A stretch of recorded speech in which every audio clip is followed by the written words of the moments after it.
Okay,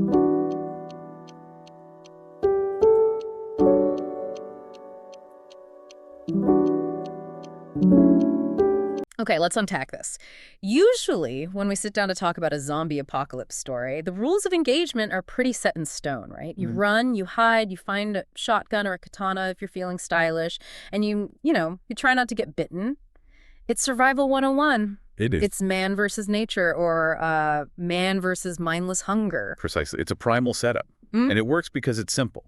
But today, Yeah. we are looking at a property that took that very simple premise, humanity trapped behind walls, hiding from mindless man-eating monsters, and somehow turned it into a treatise on World War II. A debate on free will versus determinism. A study of cyclical violence and, a masterclass in animation production. It's just staggering. It is a bait and switch of the highest order. We are talking about Attack on Titan or Shingeki no Kyojin. That's right. And looking at the stack of research we have today from CBR articles, academic papers from Granthalaya, Reddit analysis threads, video essays, it is crystal clear that this isn't just that anime with the naked giants. Not even close. It is arguably the defining animated series of the last decade.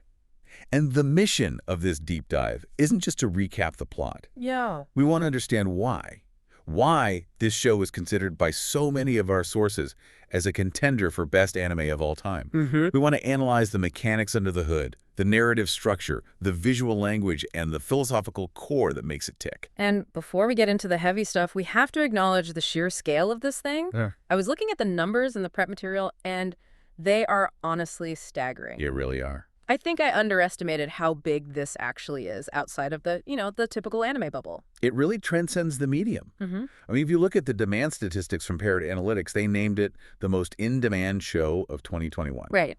And I want to be clear about that distinction, not just the most in-demand anime, the most in-demand show, period. So it was beating out, what, HBO shows? Netflix originals? It was beating out live-action heavy hitters on HBO and Netflix and Disney Plus or. It was, for a time, the biggest show in the world, full stop. That is wild. And on IMDb, it is the most voted and highest rated anime. But even more impressive, it is the second most voted animated show overall in history. Yeah. The only thing competing with it is, what, Rick and Morty or The Simpsons? Something with that kind of global saturation. Depending on the year and the metric, yes. Yeah. It sits in the company of Batman. The animated series for critical acclaim, which is just, it's rarefied air. It really is. And interestingly, the manga sales reflect that intensity. It's the 11th best-selling manga of all time, which is impressive on its own. But the sales per volume average is actually higher than Naruto. Higher than Naruto. Per volume, yes. And that tells me something important. It tells me that the people who buy it obsess over it. It's a dense story, so you need to own it to reread it and catch all the details. That makes sense. It was also the most searched anime on Google from 2021 to 2023, sharing the podium only with legacy giants like Dragon Ball. You can't escape it. So the cultural footprint is massive. But let's get into the why. You mentioned the hook earlier. It starts as survival horror. Right. The premise is so simple.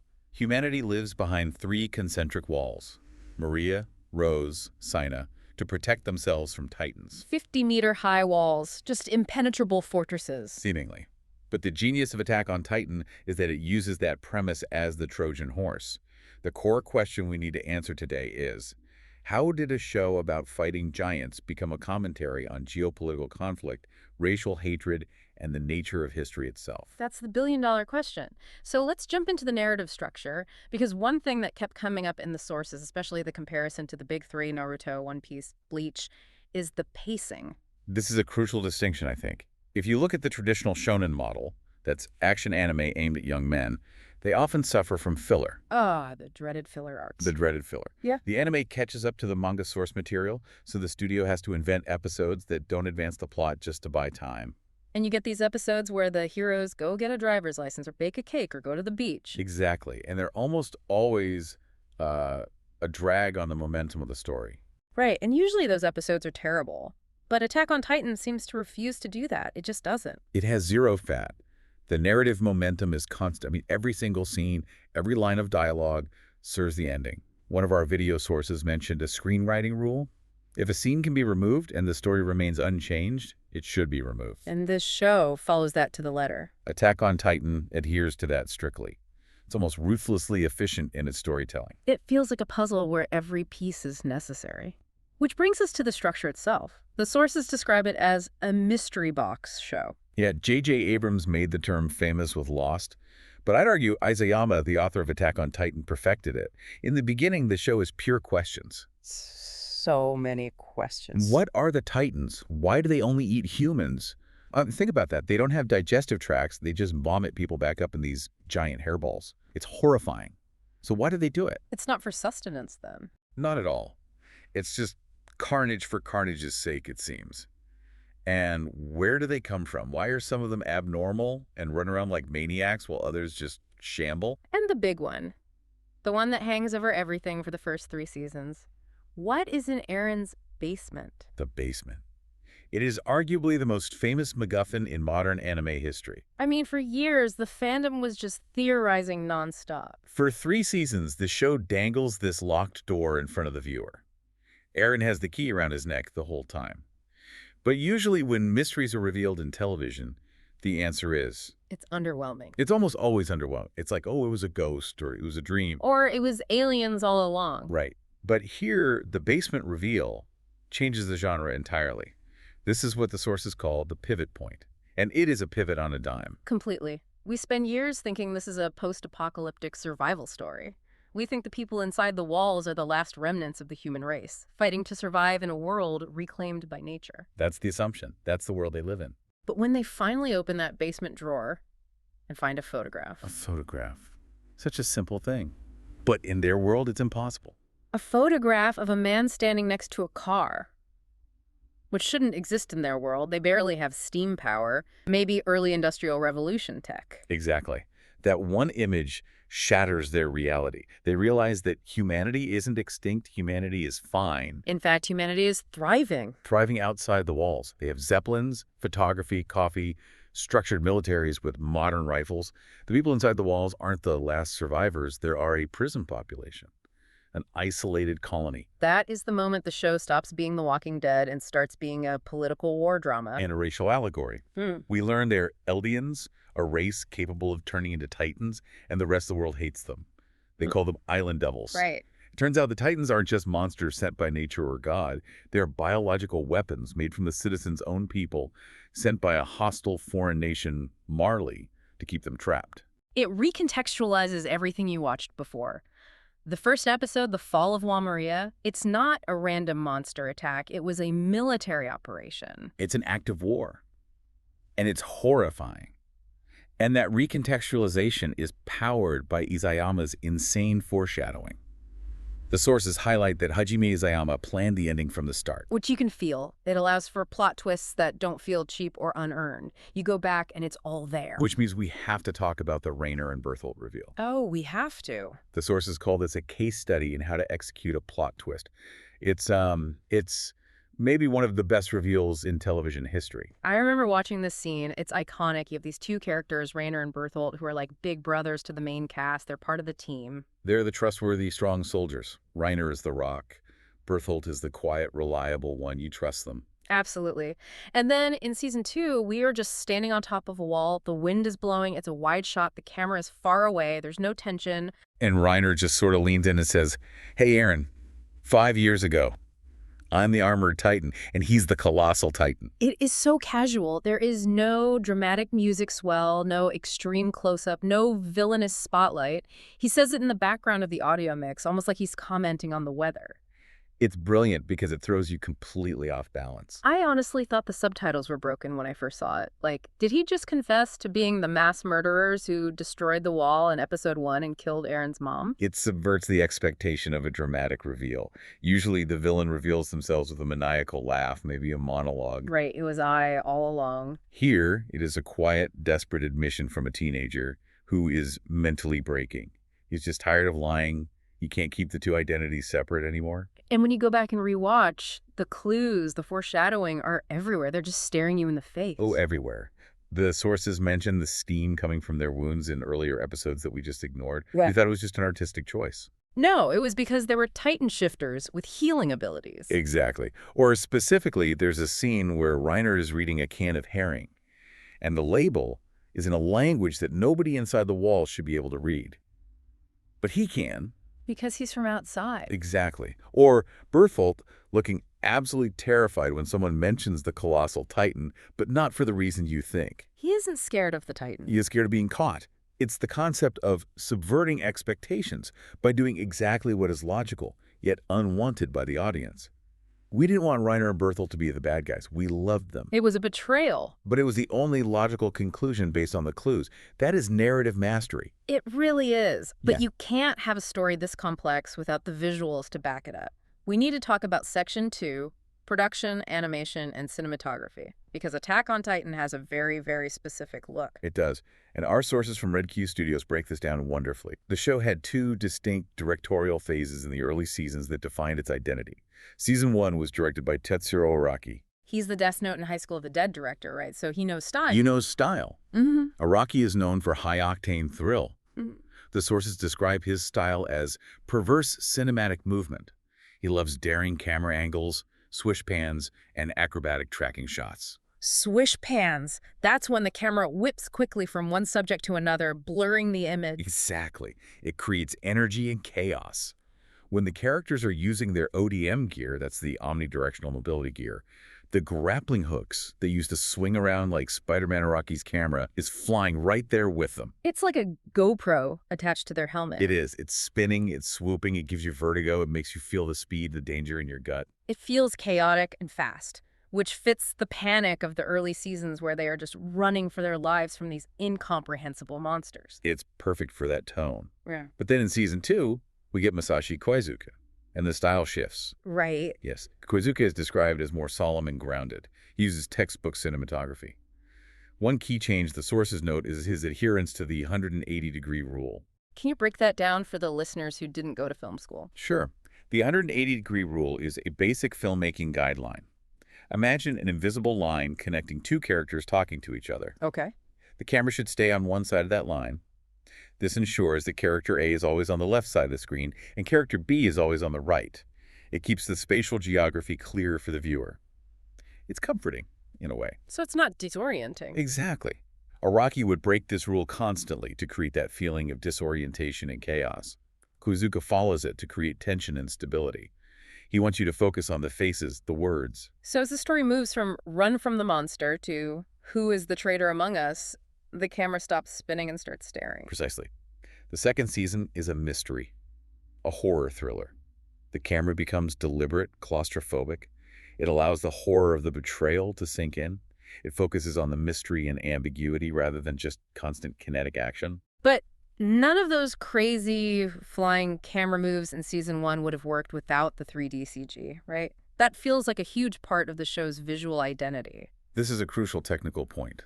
The 3D backgrounds were a game changer. Traditionally, anime backgrounds are static 2D paintings. Beautiful, but flat. You can't fly through them. You can't fly camera through a 2D painting because it has no depth. You can pan across it, but you can't move within it. So the Studio Wit Studio at the time built the city districts like Shiganshina and Trost as 3D computer models. Like a video game level. Exactly like a video game level. This allowed the camera to zip through the streets, turning corners and going under bridges at 60 miles an hour, while the characters themselves were drawn in traditional 2D. That's the blend that makes it look so unique. It created this immense sense of speed and scale that hadn't really been seen in TV anime before. It was revolutionary for its time. And later, in season 4, the studio changed to MPA, and they started using CGI for the Titans themselves. I know that sparked some debate among fans. It did. The CGI Titan debate. Some people missed the heft and, the hand-drawn imperfection of the 2D Titans from the early seasons. I could see that. But, as the source notes, it allowed for consistency and scale. In the later seasons, you have battles with dozens of Titans on screen at once. The rumbling itself is hundreds of thousands of Titans. Drawing that by hand, frame by frame, with all the complex details would have been production suicide. It would be impossible. The CGI, while maybe a bit jarring for some at first, allowed them to maintain the insane scale of the conflict that the story demanded. Let's touch on the art style and sound, too. The architecture is so distinct, it feels like a real place. It is heavily influenced by Germanic design, rigid linearity, timber-framed houses, the use of negative space. It feels like a real place in medieval Europe. And it's specifically based on a town in Germany called Nördlingen, which is a city built inside a crater. Which is very appropriate. Very. And the character designs by Kyoji Asano use these thick, dark outlines. They have a real weight to them. They almost look like stickers sometimes, or wood carvings. It's a very solid look. One source calls it clunky but charming realism. They look like people, not just stylized cartoons. They have distinct facial expressions: fear, disgust, rage. They get ugly when they cry. It's not prettified. And the music. One source described the vibe as German Dark Souls boss music, and I can't think of a better description. That is a perfect description. Good. Hiroyuki Sawano's score is legendary. It's a character in its own right. The choirs, the synths. Those ominous choirs, the heavy brass, the electronic drops that hit right in the middle of battle scenes. But you have to pay attention to the anthems. The song Shinzu wo Saseo, or Dedicate Your Heart. Everyone knows that one. You do the salute, fist over the heart. It's an iconic opening. In the beginning, in Season 2, it sounds like a noble soldier's cry for survival. It's heroic. It makes you want to join the Survey Corps. It's an anthem of hope, almost. Exactly. But as the seasons progress and the politics shift, that same melody starts to feel terrifying. When the Jaegerists, the fascist faction, start singing it, it transforms into a nationalistic, chilling chant. The same notes, but the context changes everything. The music evolves with the themes, showing how patriotism can curdle into extremism. It's incredibly clever sound design. That is a perfect transition to Section 3, character psychology, because the music changing from noble to scary mirrors exactly what happens to the main character, Eren Yeager. Eren is one of the most complex and, frankly, one of the most divisive protagonists in modern fiction. He starts as a very generic shonen hero. He's loud, he's angry. He's loud, he's angry, he wants to kill all the monsters.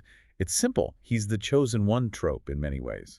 You think you know what you're getting. But then he evolves, or I don't know, devolves. He becomes a victim, finding out his dad used him as a vessel for this power, and then eventually he becomes the perpetrator. The villain of the story. The source from Point and Thing calls him the slave to freedom, and that paradox is the core of his character. A slave to freedom. Explain that. Eren is obsessed with being free. He hates walls, he hates cages, he hates being treated like cattle. That is his defining trait from the very first episode. But the tragedy is that he is the least free character in the show. Because of the future memories, right? The Attack Titan's power. Exactly. The Attack Titan has the unique power to see the memories of its future inheritors. So Eren, when he touches Historia's hand, sees a future where he destroys the world, the rumbling. And he realizes he cannot change it. He is trapped by a fixed future. So he sees the horrible things he's going to do, and he still does them. He tries to find another way. He spends years treading. But every path leads back to the same horrific conclusion. He is trapped by a future that he, in a way, caused to happen. It's a terrifying causal loop. That brings in the philosophy. The sources mention Sartre and Spinoza. Can we break those down? Sure. From a Sartrean perspective, referencing Jean-Paul Sartre, Eren finds his freedom only under extreme oppression. Sartre argued that the French were never freer than under the German occupation during WWII, because every choice was a matter of life and death. Every choice defined you. Eren lives in that heightened state constantly. So his obsession with freedom is a product of his complete lack of it. In a way, yes. And then there's Spinoza. And Spinoza. Baruch Spinoza argued that man cannot be free because our actions are defined by a higher will or causality. We think we are making choices, but we are just dominoes falling in a line set up by previous events. For Eren, that higher will is the timeline itself. He is marching towards a genocide he feels he has to commit because the future memories dictate it. He's a slave to the script he saw. It's terrifying. And then we have Gabi Braun, who was introduced in Season 4. And oh man, did the internet hate Gabi at first? They did. The vitriol was intense. But the academic paper from Granthaleia argues that Gabi is essential because she is a gendered reflection of Eren. A mirror. You're looking at what Eren used to be. Precisely. She is exactly who Eren was in Season 1. She's a child, she's been indoctrinated by propaganda, she's angry, and she wants to kill the devils on Paradise Island, who are Eren's people. She wants to be the hero who saves her world. She just wants to prove she's one of the good ones. Exactly.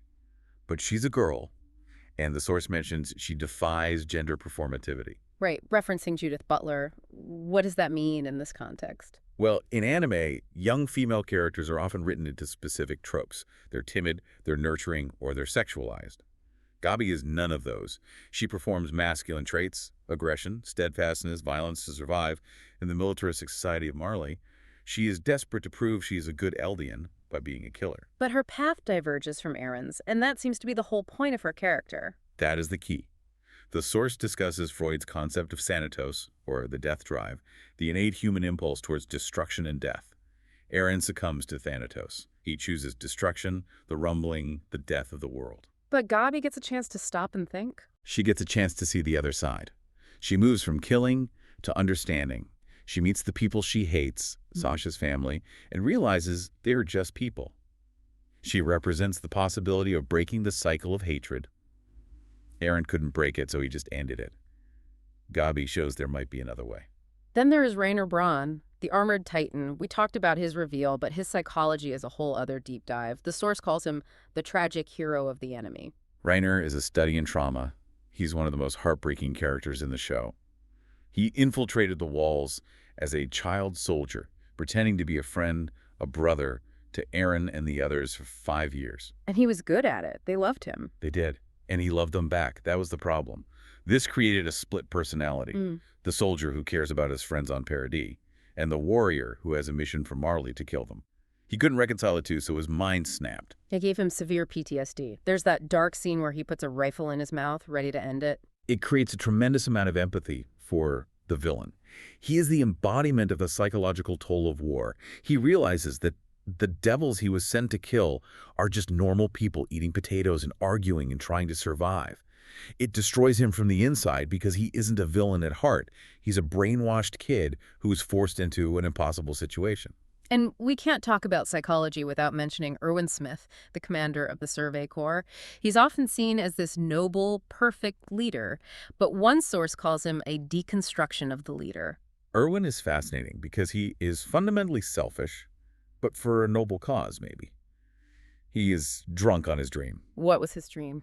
His father had a theory that the history books the government gave them were wrong and that humans existed outside the walls. The government killed his father for even suggesting it.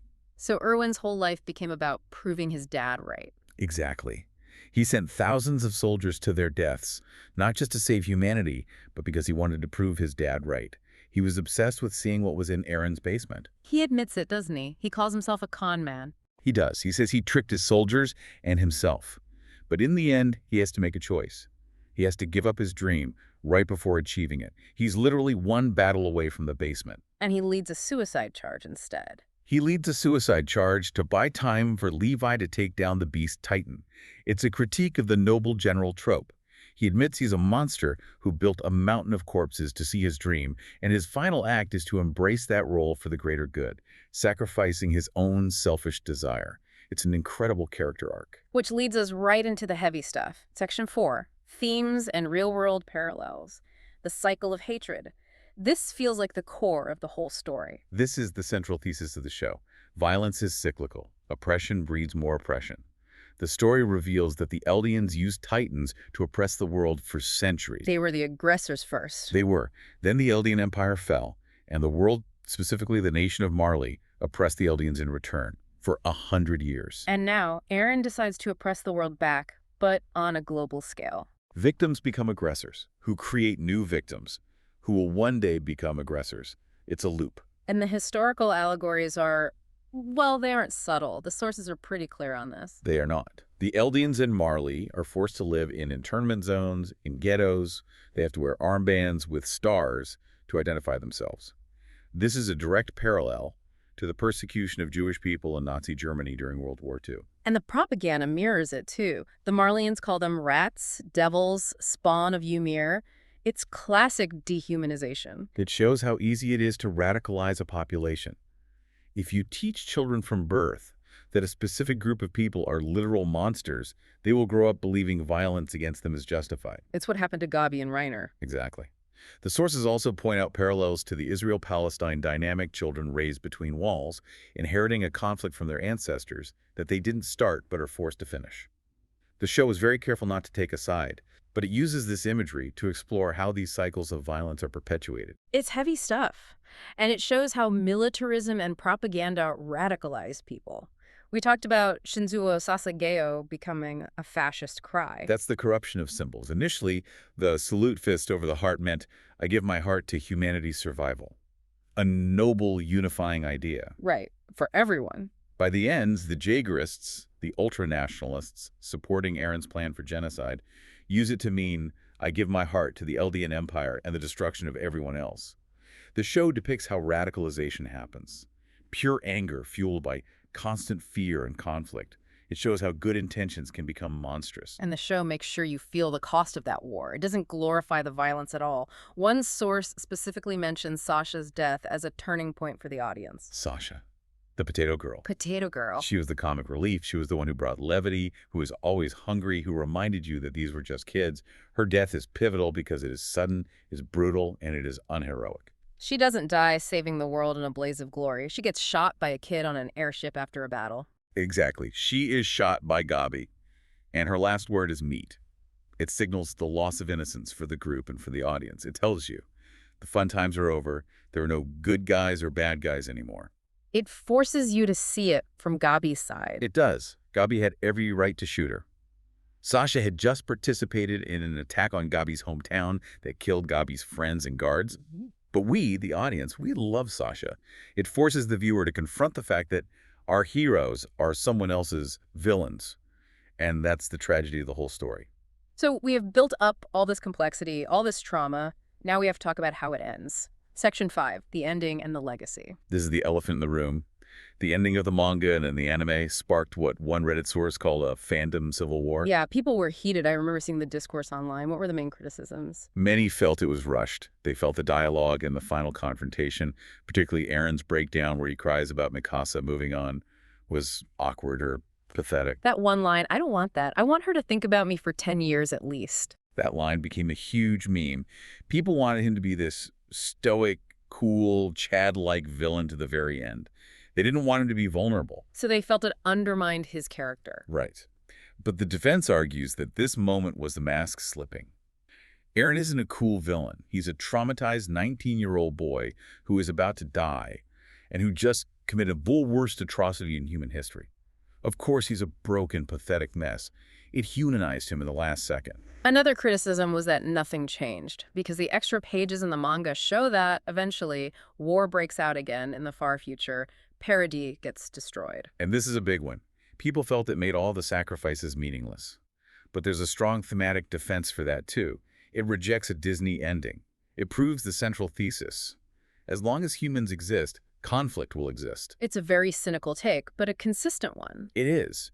If Eren had created a permanent utopia, it would have betrayed the show's gritty realism. And unlike Game of Thrones, which is mentioned as a comparison for a universally disliked ending, the sources suggest Attack on Titan's ending will marinate well. That's the term used. Marinate. It's predicted to be viewed more favorably over time as a tragic, thematically consistent conclusion rather than a botched one. It wasn't a failure of writing like Game of Thrones. It was a conclusion people didn't like, which is different. Let's look at the final message then. Eren triggers the rumbling and wipes out 80% of humanity. He becomes the ultimate monster. He becomes the common enemy for the whole world, including his own people, to unite against. He does it to buy his friends, the people of Paradis, a fighting chance. He levels the playing field by destroying the world's military might. It's a utilitarian nightmare. He sacrifices the world for his island, for his friends. He does. He doesn't achieve eternal peace. He knows he can't. He just kicks the can down the road, giving his friends long, peaceful lives. But there is a glimmer of hope, right? The Alliance, the group that forms to stop him. Yes. This is crucial. This is the counter-argument to the story's cynicism. You have Armin, Mikasa, Jean, and Connie from Paradis working together with Reiner, Annie, and Pieck from Marley. People who were trying to kill each other for seasons. Exactly. They sit around a campfire, they eat stew, they talk. They finally just talk to each other. They realize they're all the same. The fact that they can work together, that they can form a team to stop the genocide, proves that dialogue and understanding are possible, even if that peace is fragile. So why is this show considered a masterpiece, even with the controversial ending? According to our sources, it's because it engages with these mature themes. Politics, identity, oppression, determinism, without preaching. It doesn't tell you what to think. It presents a horrifying scenario and forces you to think for yourself. It doesn't give you easy answers? There are no easy answers. It builds a world that is a dystopian mirror to our own, reflecting our own cycles of hatred and violence. And it balances the spectacle, the giant monsters punching each other, with these incredibly intimate human moments. Exactly. We care about the Titan fights because we care about the people inside them. We care about Mikasa's scarf. We care about Grisha's regret and the memories. It balances the macro geopolitics with the micro-emotional stakes perfectly. Well, we have covered a lot of ground. I mean, from the lack of filler episodes to the philosophy of freedom, from 3D camera work to the cycle of hatred, it's a lot. It is a dense work. At the end of the day, it is a warning. It's a warning about the dehumanizing effects of ideological fanaticism. It warns us how easily devoting your heart can turn into blindly following a tyrant. And it shows the immense difficulty of breaking that cycle of violence. An almost impossible task. And I want to leave the listener with one final image, something the sources brought up regarding the very, very end. The final panels of the manga, or the final scene of the credits in the anime. The boy in the tree. Right. We see the ruins of Paradise centuries later. It seems war destroyed it eventually. The skyline is modern, like a cyberpunk city that's been bombed out. And a boy, accompanied by a dog, stumbles upon a massive tree. The same kind of tree where the original Titan power was found 2,000 years ago. The tree that grew over Eren's grave. Is a provocative thought to end on. It's a perfect loop. So the question is, if the boy enters the tree, does the Titan power return? Does the whole cycle start over? Was all that suffering, all that sacrifice, was it all for nothing? Or is the struggle itself what defines humanity? The show seems to suggest that the cycle might restart, but perhaps this time the boy will make a different choice. Or perhaps it's just telling us that conflict is an inevitable part of our nature. There's no single answer. It's something to mull over. If you haven't watched it, or if you watched it years ago, go back. Watch it with these historical and psychological layers in mind. It is a whole new show. It really is. It rewards the deep dive. Thanks for diving deep with us. We will catch you on the next one.